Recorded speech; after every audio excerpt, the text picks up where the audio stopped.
সন্দেশখালী নির্যাতিতাদের সঙ্গে দেখা করলেন রাষ্ট্রপতি। সহানুভূতি জানিয়ে পাশে থাকার আশ্বাস, নিজেদের অবস্থার কথা জানালেন নির্যাতিতারা।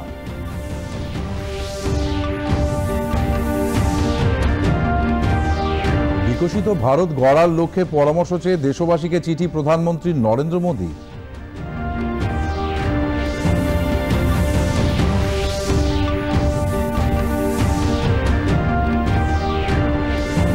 দারভিট কাণ্ডে রাজ্যের মুখ্য সচিব, স্বরাষ্ট্র সচিব ও এডিজি সিআইডিদের বিরুদ্ধে আদালত অবমাননার রুল জারি কলকাতা হাইকোর্টে।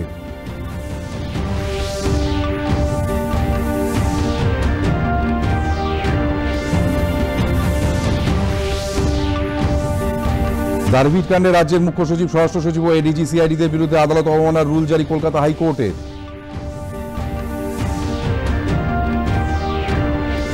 রুদ্ধশ্বাস ম্যাচে মুম্বাই ইন্ডিয়ান্সের বিরুদ্ধে 5 উইকেটে জিতে মহিলা প্রিমিয়ার লিগের ফাইনালে উঠল রয়্যাল চ্যালেঞ্জার্স ব্যাঙ্গালোর।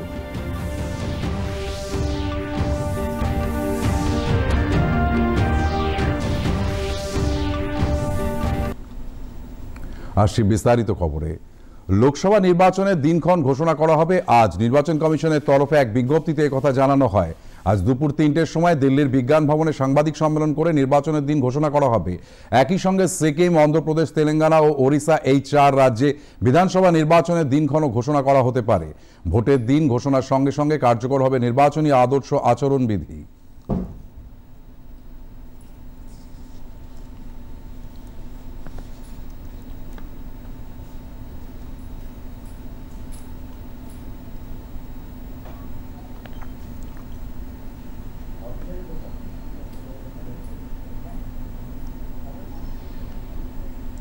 দায়িত্বভার গ্রহণ করলেন 2 নবনিযুক্ত নির্বাচন কমিশনার, অবসরপ্রাপ্ত আইএএস আধিকারিক ডক্টর সুখবীর সিং সান্ধু এবং অবসরপ্রাপ্ত আইএএস আধিকারিক জ্ঞানেশ কুমার। কমিশনে তাদের স্বাগত জানান মুখ্য নির্বাচন কমিশনার রাজীব কুমার।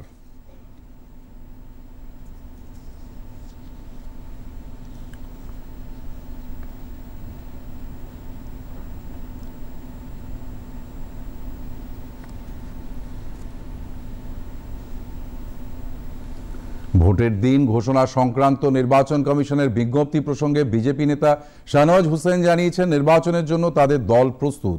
শুধু বিজেপি নয়, সারা দেশবাসী চায় ফের ভোটের মাধ্যমে নরেন্দ্র মোদীকে প্রধানমন্ত্রীর দায়িত্ব দিতে। কংগ্রেস নেতা সন্দীপ দীক্ষিত জানিয়েছেন, তাদের দল ভোটের জন্য প্রস্তুত। कल 3 बजे चुनाव आयोग जब लोकसभा के चुनाव और कई राज्य के चुनाव की घोषणा करेगा, उसका इंतजार तो हम लोगों को पहले से है। देश की जनता ने तो मन बना लिया है कि लोकसभा का चुनाव होगा, अब फिर एक बार मोदी सरकार बनानी है। हमारी तैयारी तो बहुत बेहतर है। आज से ही नहीं, जो अभियान हमारा है चुनाव का, उसके मुद्दों को उजागर करने का, लोगों से जुड़े हुए जनहित के मुद्दों की बात करने का, ये अभियान तब से शुरू हो गया था। রাষ্ট্রপতি ভবনে গিয়ে রাষ্ট্রপতি দ্রৌপদী মুর্মুর সঙ্গে দেখা করলেন সন্দেশখালীর নির্যাতিতারা। সঙ্গে ছিলেন এলাকার বাসিন্দা 6 জন পুরুষও। Centre for SC/ST support and রিসার্চের পক্ষ থেকে এই সাক্ষাতের আয়োজন করা হয়। রাষ্ট্রপতি সহানুভূতির সঙ্গে সন্দেশখালীর মহিলাদের দুর্দশার কথা শোনেন। তাদের পাশে থাকার আশ্বাস দিয়েছেন রাষ্ট্রপতি।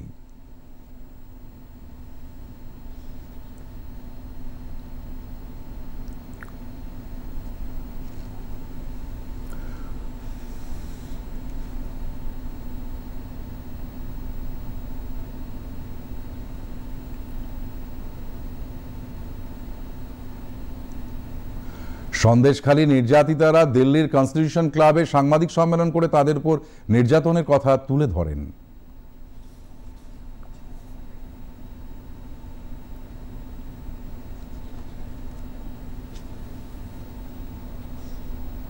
আমাদের কেন্দ্র বাহিনী দিতে হবে বলে আমাদেরকে বলছে শেখ সাহেব বাইরে। শাহজাহান ধরা পড়েছে, শাহজাহানের 2 ভাই আলমগীর। সন্দেশখালীর মানুষ কেমন প্রতিকূল পরিস্থিতিতে রয়েছেন তা রাষ্ট্রপতির কাছে তুলে ধরা হয়েছে বলেও রাজ্য বিজেপির মুখপাত্র শ্রমিক ভট্টাচার্য জানিয়েছেন। দেশের সর্বোচ্চ ব্যক্তিত্বের কাছে যদি সন্দেশখালী থেকে মানুষ প্রতিবাদ জানাতে যায়, তো আমার মনে হয় রাষ্ট্রপতিও তাদের অবস্থাটা গুরুত্ব সহকারে বিবেচনা করবেন এবং রাষ্ট্রপতির যে নির্দিষ্ট সীমাবদ্ধতা আছে তার কর্মক্ষেত্রে, সেটা থেকে ব্যবস্থা করবেন। তাদের থেকে শুনে অন্তত রাষ্ট্রপতি বুঝতে পারবেন যে এখানে কি পরিস্থিতিতে ওই দ্বীপের মানুষগুলো ওই ডিফিকাল্ট টেরেনে তারা কিভাবে বসবাস করছে।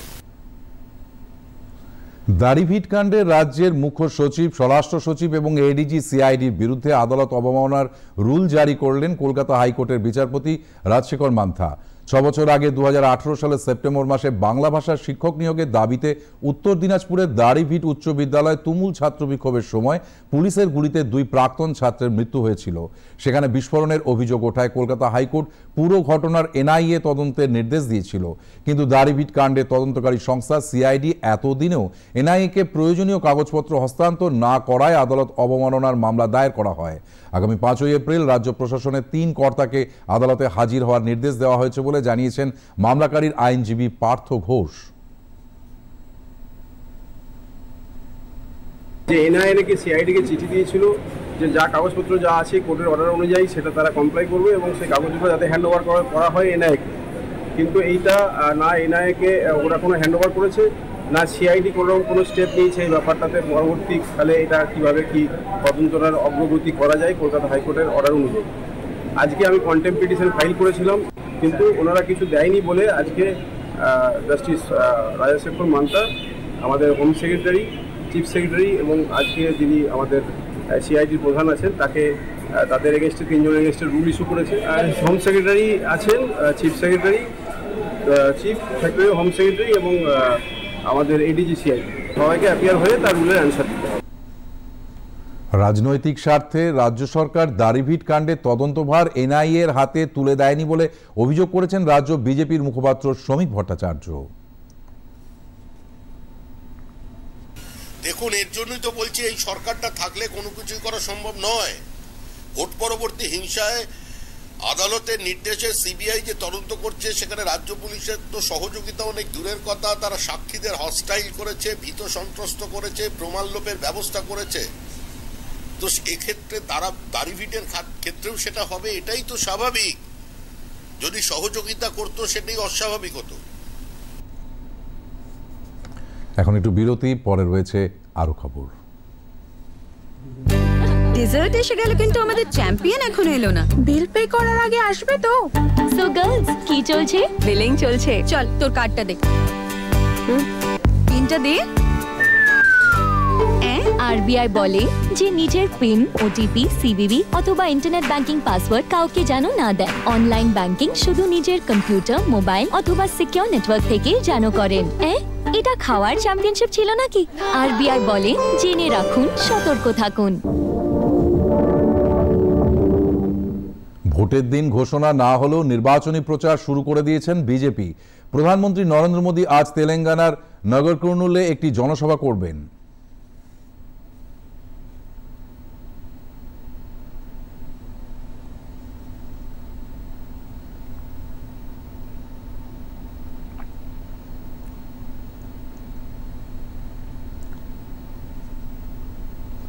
ভোটের দিন ঘোষণার আগেই নির্বাচনী প্রচারে ব্যস্ত সব রাজনৈতিক দল।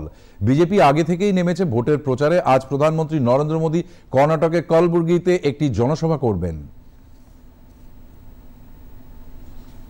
দাক্ষিণাত্যে নির্বাচনী প্রচারে প্রধানমন্ত্রী নরেন্দ্র মোদী কেরলে এক জনসভায় কংগ্রেস ও বামেদের বিরুদ্ধে সুবিধাবাদী রাজনীতির অভিযোগ তুলে তিনি বলেন, এরা রাজ্যে একে অপরের বিরুদ্ধে লড়েন অথচ দিল্লিতে হাতে হাত মেলান।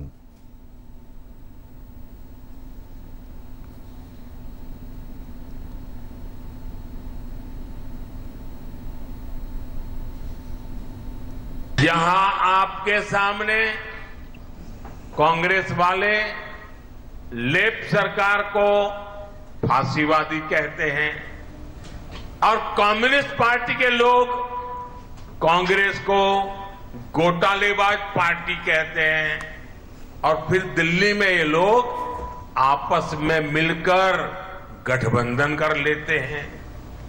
कांग्रेस और लेफ्ट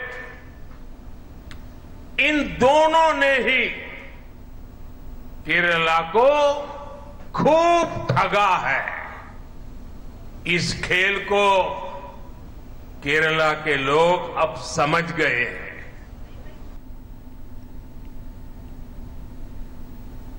তামিলনাড়ুর কন্যাকুমারীতে একটি জনসভা থেকে কংগ্রেস ও বিরোধী জোটকে কটাক্ষ করেন প্রধানমন্ত্রী নরেন্দ্র মোদী।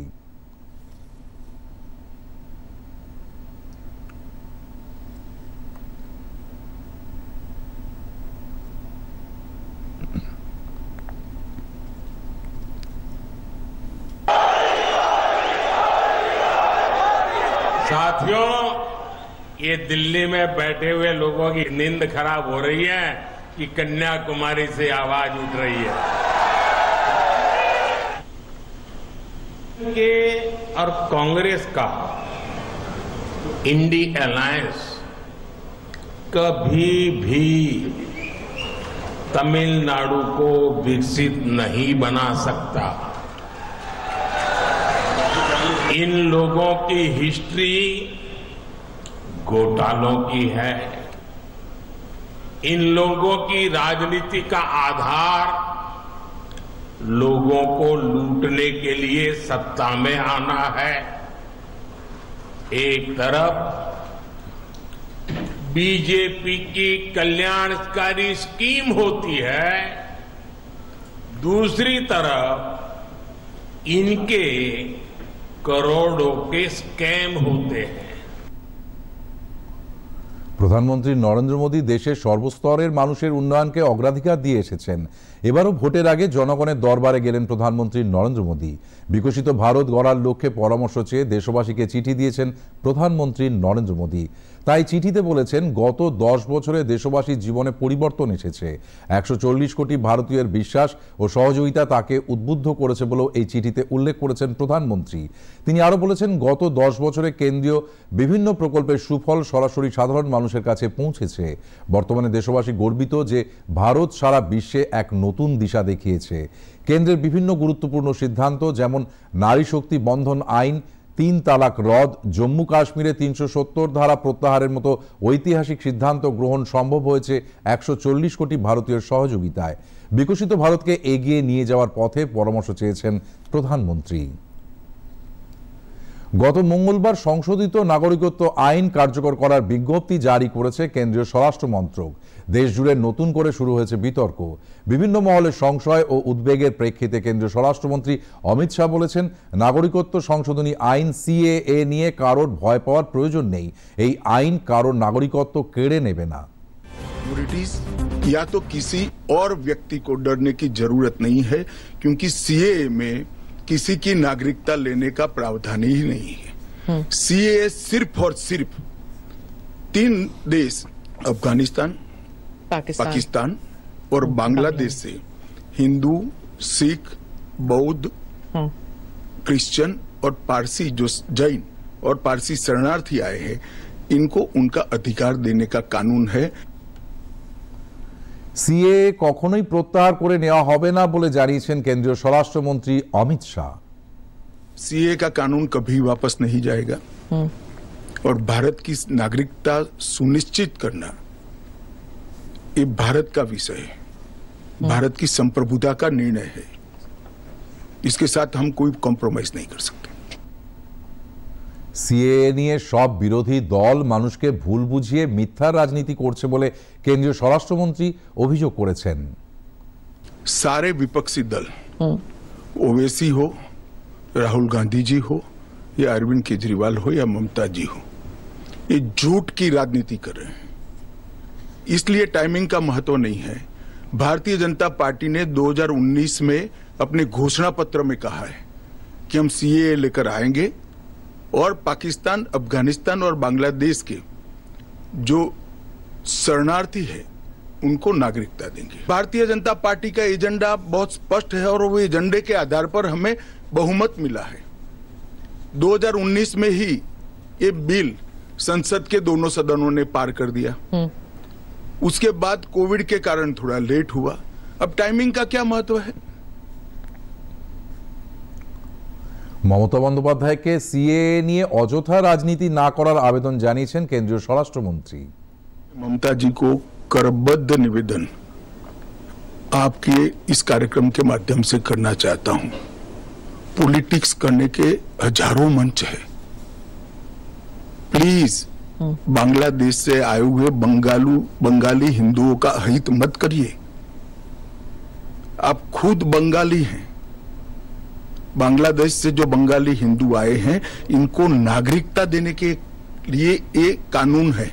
ममता जी को मैं खुली चुनौती देता हूं, इस कानून की धारा में से किसी की नागरिकता छीनने की एक धारा वो बता दे सार्वजनिक रूप से। वो खौफ पैदा कर रही है, हिंदू और मुसलमानों के बीच में विवाद कराना चाहती है, अपनी वोट बैंक का कंसोलिडेशन करना चाहती है। ममता जी, इसको मत रोकिए, करने जैसा काम है, घुसपैठ रोकिए। কেন্দ্রীয় স্বরাষ্ট্রমন্ত্রী বলেছেন নাগরিকত্ব দেওয়ার অধিকার একমাত্র সংসদের রয়েছে।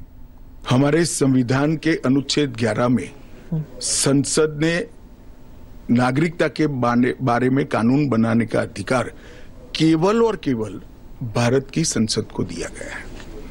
एक केंद्र का विषय है, केंद्र और राज्यों का साझा विषय नहीं है।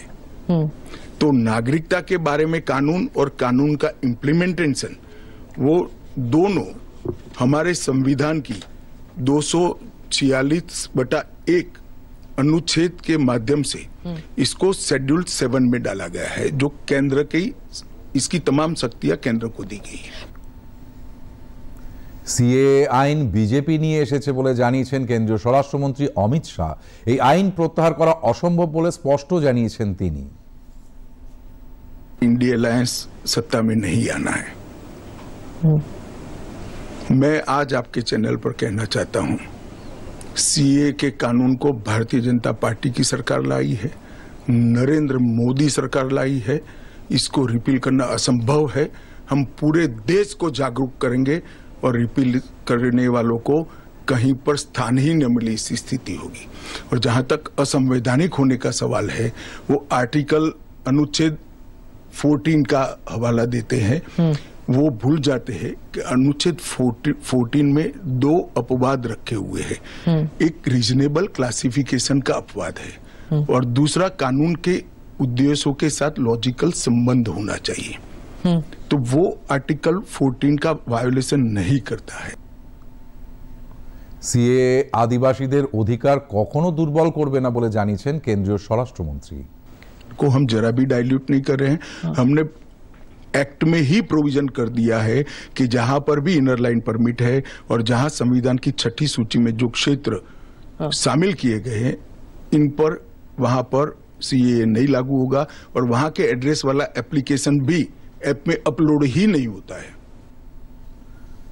বহুদিনের স্বপ্ন পূরণ হলো। হাওড়া ময়দান ও এসপ্ল্যানেডের মধ্যে গঙ্গার নিচ দিয়ে ছুটতে শুরু করলো মেট্রো। 1 ঘন্টার রাস্তা কমে দাঁড়ালো 10 মিনিটে। হয়ে গেল গঙ্গার তলা দিয়ে মেট্রো পরিষেবা।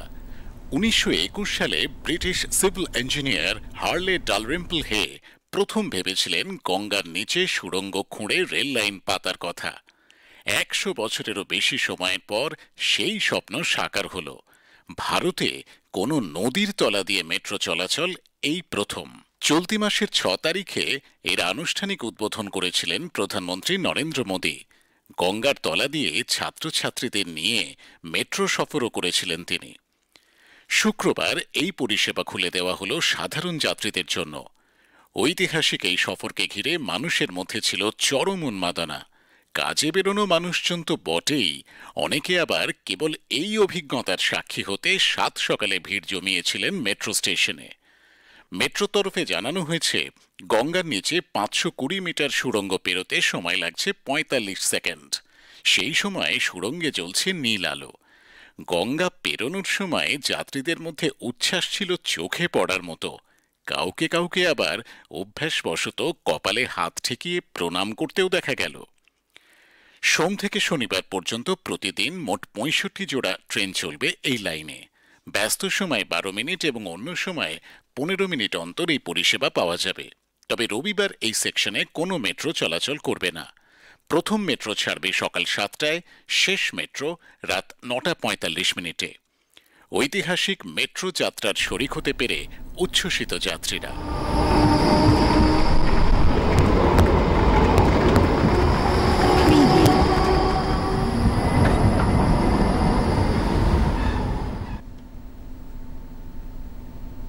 এসপ্ল্যানেড হাওড়া ময়দানের পাশাপাশি কবি সুভাষ থেকে হেমন্ত মুখোপাধ্যায় পর্যন্ত মেট্রো পরিষেবাও গতকাল যাত্রী সাধারণের জন্য খুলে দেওয়া হয়েছে। আপাতত এই লাইনে 15 মিনিট পর পর মেট্রো চলবে, ক্রমশ এই সময় কমিয়ে আনা হবে।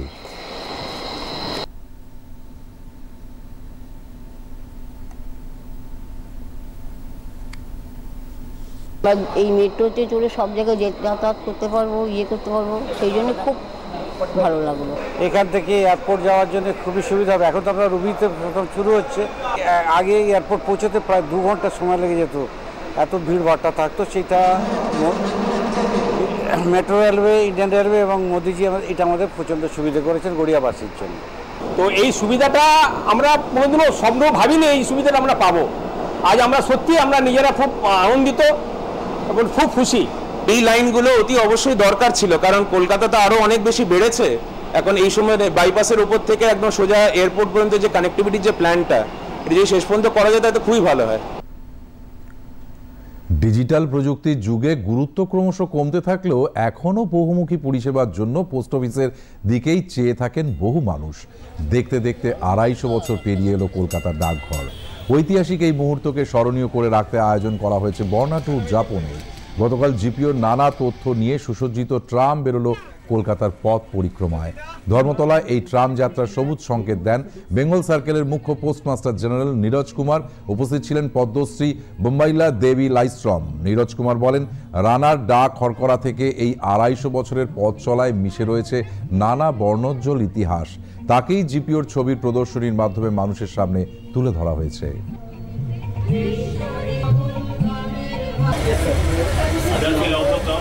ডাক সেবা চলন্ত সেবা। ডাক রানার হরকারা ঘরে ঘরে বনে বনে সব জায়গা গিয়ে ডাক নিয়ে যেতেন। তারপর অনেক মিনস অফ ট্রান্সপোর্ট ইন্ট্রোডিউস হওয়ার পরেও আমাদের কাজ basically outdoor, and so this time we are out to experience the outdoors. On this tram there will be an exhibition, and from Esplanade to Gaudiya on this route the tram is going, and whole day school children and people ওরা সব এই ট্রামেতে উঠে exhibition দেখতে পারবেন। Postage stamp and many interesting gift items depend based on the postage stamp. They are all available. জলপাইগুড়িতে এবার পাইপলাইনের মাধ্যমে ঘরে ঘরে পৌঁছে যাচ্ছে রান্নার গ্যাস। রাষ্ট্রায়ত্ত সংস্থা হিন্দুস্তান পেট্রোলিয়ামের কর্তা KM ডুভুড়ু জানিয়েছেন, পাহাড়পুর গ্রাম পঞ্চায়েত এলাকায় তারা প্রথম এই উদ্যোগ শুরু করেছেন। সেখানকার ঘরে ঘরে মিটার বসানো হয়েছে। আগামী দিনে জলপাইগুড়ি শহর এবং দার্জিলিং ও উত্তর দিনাজপুর জেলাতেও এই পরিষেবা চালু করার পরিকল্পনা রয়েছে। पाइप के थ्रू जो है आपके किचन तक गैस जाएगा, ठीक है, और आप हर घर में जाएगा। 24 आवर গ্যাস आपके पास रहेगा, जितना आप यूज कीजिएगा मीटर। গ্যাসের লাইন নিয়েছি, আমাদের গ্যাসের লাইন মোটামুটি চলে গেছে, খালি মিটারটা বসানো, পাইপ ট্যাপ সব বসানো হয়ে গেছে। তা আমরা সবাই পাতকারাগঞ্জ লোক খুশি যে আমাদের এখানে গ্যাসটা বাড়ি বাড়ি হচ্ছে, আর তাতে আমাদের সুবিধাও আছে, আমাদের যাইতে হবে না, অনেক সুবিধা। তবে আমাদের দামও কম পড়ছে। সবসময় জন্য গ্যাস থাকবে, হঠাৎ করে শেষ হয়ে যাবে না, আবার আনার জন্য দৌড়াতে হবে না। আপনারা খুশি? আমরা খুশি, অনেক কম খরচেও পাবো। ঠিক আছে, কম খরচেও পাবো, এটা হচ্ছে মেন ব্যাপার। আজ জাতীয় টিকাকরণ দিবস। এবারের মূল ভাবনা ভ্যাকসিন ওয়ার্কস ফর অল। 1995 সালে আজকের দিনে পোলিও টিকাকরণের প্রথম ডোজ খাওয়ানো শুরু হয়। তারপর থেকেই আজকের দিনটিকে জাতীয় টিকাকরণ দিবস হিসেবে পালন হয়ে আসছে। এর মূল লক্ষ্য বিভিন্ন রোগের বিরুদ্ধে টিকাকরণ কর্মসূচির বিষয়ে জনসচেতনতা গড়ে তোলা। মহিলা প্রিমিয়ার লিগের রুদ্ধশ্বাস ম্যাচে মুম্বাই ইন্ডিয়ান্সের বিরুদ্ধে 5 উইকেটে জিতে ফাইনালে উঠল রয়্যাল চ্যালেঞ্জার্স ব্যাঙ্গালোর। দ্বিতীয় প্লে অফ ম্যাচে গতকাল শুরুতেই কিছুটা ব্যাকফুটে ছিল আরসিবি। 6 উইকেটে 135 রান সংগ্রহ করে আরসিবি। জবাবে খেলতে নেমে মুম্বাই ইন্ডিয়ান্স নির্ধারিত ওভারে 6 উইকেট হারিয়ে 130 রান তোলে।